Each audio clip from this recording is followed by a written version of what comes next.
Red Bull Motorsport advisor Helmut Marko reckons his Formula One team is far from at the optimum of what its chassis can do at the start of the season. The multiple title-winning squad secured third place in the Australian Grand Prix, its first on-track podium in the season opener since 2014, to kick off its new partnership with Honda in encouraging fashion.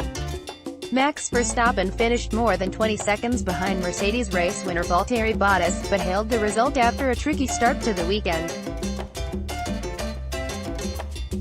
Marko said Red Bull's setup left the RB15 like a rallycross car at one point during practice, and that the problems were in part a legacy of Pierre Gasly's crash late in pre-season testing. "We had an ideal weekend in Melbourne in terms of engines," said Marko. "The engine ran smoothly from day one until the race. Also the adaptation, drivability and all that. In terms of the chassis, we still had deficits. Certainly to a degree because of the fact that we never drove with the full package in Barcelona because Gasly destroyed essential parts that we only had one of. At that stage, we let ourselves be irritated and we went much too far in the hard direction with the setup. You could see that in the third practice with Verstappen.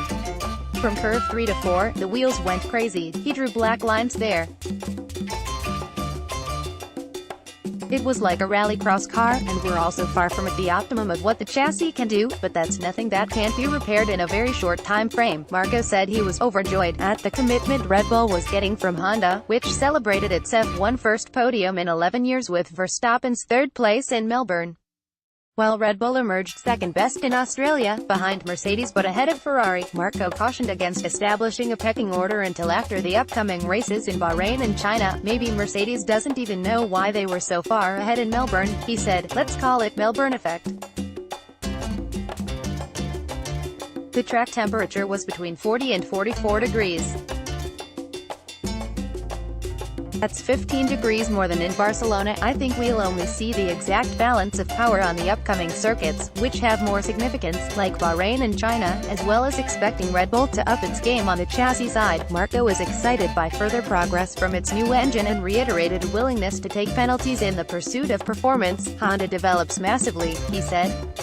"If after the third engine theoretically there would be more horsepower available for the fourth engine, then we go for the fourth engine. If we get 10/15ths of a kilowatt more, then we accept a penalty.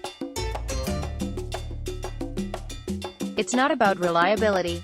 Share this article on Facebook, Twitter, LinkedIn, email.